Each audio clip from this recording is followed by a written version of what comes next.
Hello dears. അപ്പോൾ കുറച്ചായില്ലേ ഒരു recipe share ചെയ്തിട്ട്.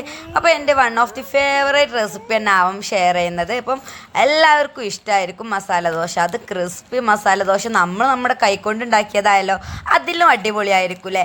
ഇത് നല്ല മൈൽഡ് ഫ്ലേവർ ആയിട്ടുള്ള, അല്ലെങ്കിൽ മസാലയുടെ കുത്തൊന്നും ഇല്ലാത്തൊരു സിമ്പിൾ മസാല ദോശയാണ്. പെട്ടെന്ന് ഉണ്ടാക്കിയെടുക്കാം. അതിൻ്റെ മസാലയാണ് കേട്ടോ ഹൈലൈറ്റ്. ആ ഒരു ഫ്ലേവറിൽ നമ്മൾ ഉണ്ടാക്കിയെടുത്താൽ എന്തായാലും നിങ്ങൾക്ക് ഇഷ്ടപ്പെടും. ആദ്യം നമ്മളൊരു 4 പൊട്ടാറ്റോ ഇങ്ങനെ കഴുകി വൃത്തിയാക്കി പകുതിക്ക് കട്ട് ചെയ്തിട്ടുണ്ട്. ഇനി കുക്കറിലാണ് കേട്ടോ വേവിക്കാൻ പോകുന്നത്. ഗ്രീൻ പീസ് തലേന്ന് സോക്ക് ചെയ്ത് വെച്ചത്. ഫ്രോസൺ ആണെങ്കിൽ സോക്ക് ചെയ്യേണ്ട ആവശ്യമില്ല. നമ്മൾ സാധാരണ ഗ്രീൻ പീസ് ആയതുകൊണ്ട് തന്നെ തലേന്ന് തന്നെ സോക്ക് ചെയ്ത് വെച്ച കുറച്ച് ഗ്രീൻ പീസ് ഇട്ടിട്ടുണ്ട്. അതിലേക്ക് അതിലൂടെ തന്നെ വെള്ളം ഒഴിച്ചിട്ട് കുറച്ച് മഞ്ഞൾപ്പൊടിയും അതുപോലെ തന്നെ കുറച്ച് ഉപ്പിട്ട് നമുക്കൊന്ന് ഒരു 4 വിസിൽ അടുപ്പിച്ചെടുക്കാം കേട്ടോ. അപ്പോൾ ഇനി നമുക്ക് വേഗം പോയിട്ട് മസാല റെഡിയാക്കിയാലോ. അതിന് വേണ്ടിയിട്ട് ഒരു സാധാരണ ഒരു പാന് ചൂടാക്കിയിട്ടുണ്ട്. അതിലേക്ക് വെളിച്ചെണ്ണ ഒഴിച്ചിട്ടുണ്ട്, കടുക് ഇട്ടിട്ടുണ്ട് കേട്ടോ. ഇനി ഞാൻ പെട്ടെന്ന് കാര്യം പറയും, ഒക്കെ ക്യാച്ച് ചെയ്തോണം. അപ്പോൾ പിന്നെ നമ്മൾ ഉഴുന്ന് പരിപ്പാണ് ഇട്ട് കൊടുത്തിട്ടുള്ളത്. അത് നല്ലൊരു ക്രിസ്പിനെസ് തരും. അതിൻ്റെ കൂടെ തന്നെ പെരുംജീരകം, അതിൻ്റെ ഫ്ലേവറും അടിപൊളിയാണ്. നമ്മളിതിലേക്ക് ഗരം മസാല അങ്ങനത്തെ കുത്തുണ മസാലകളൊക്കെ ചിലവർ യൂസ് ചെയ്ത് കണ്ടിട്ടുണ്ട്. പക്ഷേ ഒതൻറ്റിക് ആയിട്ടുള്ള രീതിയിൽ അതൊന്നും യൂസ് ആക്കൂല. ഇതൊക്കെ പൊട്ടിക്കഴിഞ്ഞ ശേഷം നമ്മൾ അതിലോട്ട് ഒരു 3 പച്ചമുളക് അരിഞ്ഞതും അതുപോലെ തന്നെ കുറച്ച് വെളുത്തുള്ളി, ഇഞ്ചി നീളത്തിലരിഞ്ഞതും, ഒരു 2 ചുവന്ന മുളക് അരിഞ്ഞതും, കുറച്ച് കറിവേപ്പില കൂടി ഇട്ട് കൊടുക്കുന്നുണ്ട് കേട്ടോ. കുറച്ച് ഫാസ്റ്റായി പോകുന്നുണ്ട്, ഞാൻ ജസ്റ്റ് ഇടുന്നതിനനുസരിച്ച് ഇങ്ങനെ പറഞ്ഞു പോവാണ് കേട്ടോ. അപ്പം ഇത്രയും മസാലാസ് മാത്രം അതിലേക്ക്, മസാല അല്ലേ എക്സ്ട്രാ ഇൻഗ്രീഡിയൻസ് മാത്രമാണ് നമ്മൾ ഇതിലോട്ട് യൂസ് ചെയ്യുന്നത്. ഇതൊരു അടിപൊളി ഫ്ലേവറാണ്. ഇത്രയും ഇട്ടാൽ തന്നെ ഇതിൻ്റെ ഒരു പെർഫെക്റ്റ് ടേസ്റ്റ് കിട്ടും. നിങ്ങൾ ഉണ്ടാക്കി നോക്കാത്തവർ ഇങ്ങനെയൊന്ന് ഉണ്ടാക്കി നോക്കണം.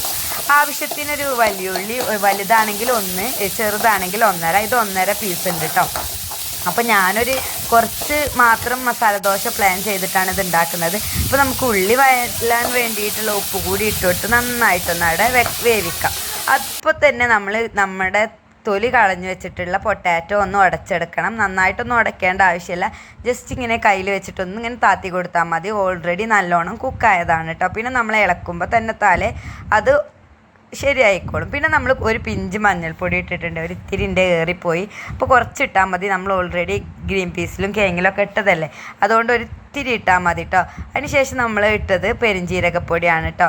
ഇതിൽ നമ്മൾ നല്ല ജീരകത്തിൻ്റെയോ അല്ലെങ്കിൽ ഗരം മസാലേൻ്റെയോ ഒന്നും ഒരു ഫ്ലേവർ കൊടുക്കുന്നില്ല. പക്ഷെ എന്നാൽ ഇതിലിടേണ്ട കാര്യങ്ങളൊന്നും ഒരിക്കലും മിസ്സാക്കാൻ പറ്റാത്തതുമാണ് കേട്ടോ. അപ്പോൾ നമ്മൾ പെരുംജീരകപ്പൊടിയും മഞ്ഞൾപ്പൊടിയും കുറച്ച് കായപ്പൊടി കൂടിയാണ് ഇട്ടുകൊടുത്തത്.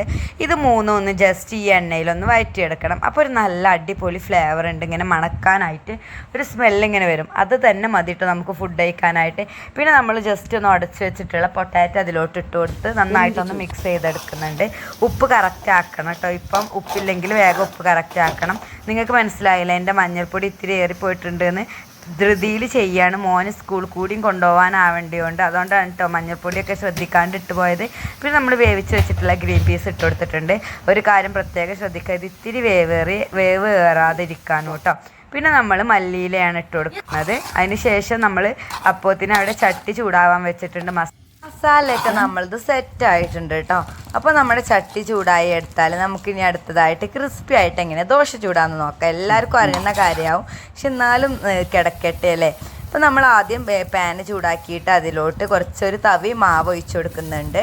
അപ്പം എത്ര പെർഫെക്റ്റിൽ ദോശ ചുടുന്ന ഒരാളായാലും വീഡിയോ ഓണാക്കിയ ഇതായിരിക്കും കേട്ടോ അവസ്ഥ.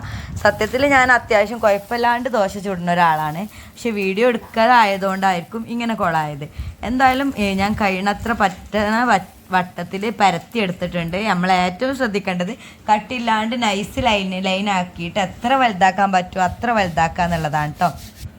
ജസ്റ്റ് ഒന്ന് കുക്കായി വരുമ്പോൾ നമ്മൾ കുറച്ച് നെയ്യ് തൂവി കൊടുക്കുന്നുണ്ട്. നെയ്യിനോട് എനിക്ക് വലിയ യോജിപ്പില്ല, കാരണം എനിക്ക് ഇഷ്ടമല്ല കേട്ടോ നെയ്യിൻ്റെ ഫ്ലേവർ.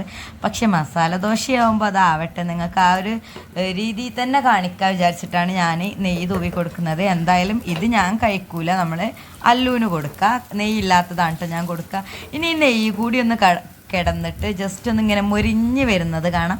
കണ്ടോ, ആ ക്രിസ്പി ആയി വരുന്നത് നമുക്ക് ഫീൽ ചെയ്യും കേട്ടോ. ജസ്റ്റ് ഒരു ബ്രൗൺ കളർ ഇങ്ങനെ കൂടി വരുമ്പോൾ നമ്മൾ തയ്യാറാക്കി വെച്ചിട്ടുള്ള നമ്മുടെ super and easy tasty masala അതിലോട്ട് ഇട്ട് കൊടുക്കാം കേട്ടോ. പിന്നെ ഞാൻ കൂടുതൽ മസാല ഇട്ട് കൊടുക്കുന്നില്ല, കാരണം ഇതിങ്ങനെ മസാല മാത്രം ബാക്കിയായിട്ട് വരും. അതുകൊണ്ട് തന്നെ ഞാൻ ആവശ്യത്തിന്, ഇപ്പോൾ എൻ്റെ വീട്ടിലെല്ലാവരും എത്ര കഴിക്കും അത്ര എനിക്കറിയാം. അതിൻ്റെ കണക്കിനാണ് കേട്ടോ ഇട്ടിട്ടുള്ളത്.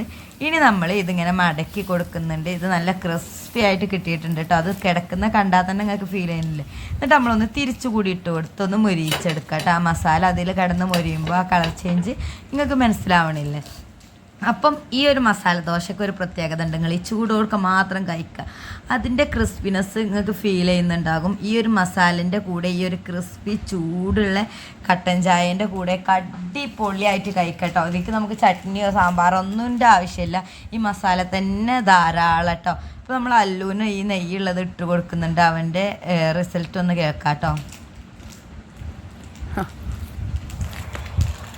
സൂപ്പറാ, അഭിനയിച്ച് പറയണ മാതിരിയുണ്ട്.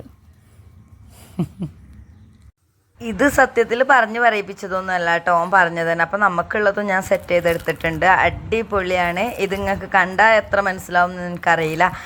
പെട്ടെന്ന് തന്നെ പോയി ഉണ്ടാക്കി നോക്കൂട്ടോ. ദോശമാവും കുറച്ച് ഇൻഗ്രീഡിയൻസ് മാത്രം മതി. പിന്നെ നിങ്ങളുടെ കയ്യിൽ ക്യാരറ്റ് ഉണ്ടെങ്കിൽ ക്യാരറ്റ് കൂടി ആഡ് ആക്കാം കേട്ടോ, അതും ടേസ്റ്റ് തന്നെയാണ്. അപ്പം ഇങ്ങനെ ഉണ്ടാക്കി നോക്കാത്തവർ തീർച്ചയായും ഉണ്ടാക്കി നോക്കുക. നിങ്ങളുടെ അഭിപ്രായങ്ങൾ കമൻറ്റ് ബോക്സിൽ രേഖപ്പെടുത്തുക. അതുപോലെ തന്നെ വീഡിയോയുടെ തെറ്റുകുറ്റങ്ങളോ അല്ലെങ്കിൽ പോരായ്മകളോ ഒക്കെ ഉണ്ടെങ്കിലും പറഞ്ഞോളൂ കേട്ടോ, എന്നാലല്ലേ നമുക്ക് തിരുത്താൻ പറ്റുള്ളൂ. എന്തായാലും നമ്മൾ 10K അടിച്ചതിന് ശേഷം ഭയങ്കര കണ്ടകശനിയാണ്, വീഡിയോസ് ഒന്നും റീച്ച് ആവുന്നില്ല. അപ്പോൾ നിങ്ങളെല്ലാവരും കട്ടക്ക് സപ്പോർട്ട് ഉണ്ടാവണം.